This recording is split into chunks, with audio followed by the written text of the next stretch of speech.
Some people aren't afraid of pain. They're afraid of aliveness, because it's less predictable than numbness. From the outside, this looks like wanting more. More freedom, more connection, more joy.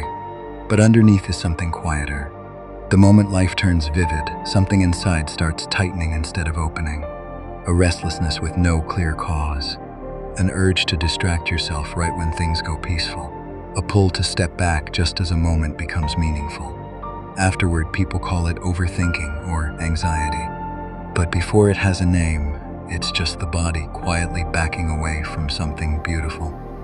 At some point, your system learned that emotional intensity is unpredictable, so it stopped distinguishing painful intensity from joyful intensity. Both became signals to dial down. This isn't weakness. It's a protective system doing its job, treating every powerful feeling as something requiring caution. The problem is the side effect.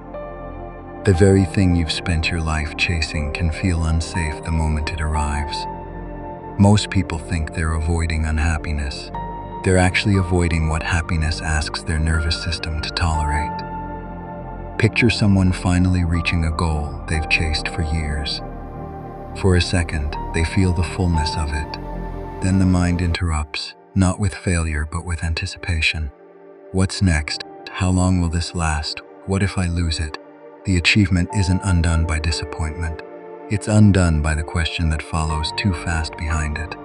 Or picture someone receiving the love they always wanted and becoming more uncomfortable than before they had it. Not because the love is wrong, but because receiving it demands something unfamiliar, presence. And presence, it turns out, feels exposed. Psychologically, the opposite of pain isn't joy, it's openness. Joy just happens to require it. And an adaptive nervous system doesn't distinguish between opening for pleasure and opening for danger. Opening is opening. That's why you can know you're safe and still feel the urge to withdraw. The conscious mind is reading today's reality, but the protective system is reacting to something more basic. That something here matters. And what matters can be lost. So instead of waiting for loss, the system quietly reduces the intensity before attachment fully forms. Not on purpose, automatically. This is the avoidance nobody names. Avoiding wonder, awe, tenderness, stillness. Avoiding the moment life feels beautiful, because beauty carries weight. The more alive something feels, the more there is to lose, so the volume gets turned down before you're too far in, which creates a strange loop. The person believes they're searching for a richer life, while every time life gets richer, something quietly mutes it. Not enough to erase the experience, just enough to make it feel slightly distant.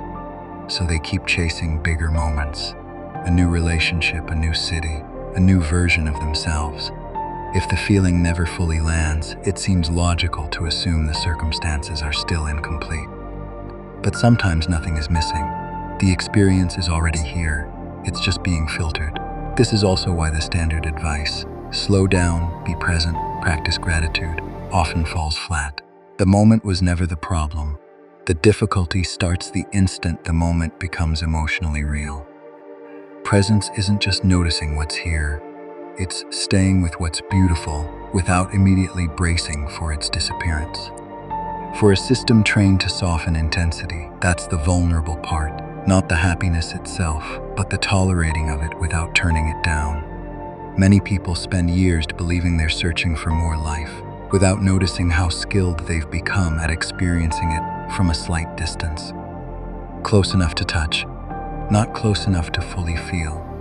Maybe that's why fully alive can feel more unsettling than comfortably numb. Not because life is too much, but because once you stop stepping away from it internally, there's nothing left standing between you and the full weight of being here.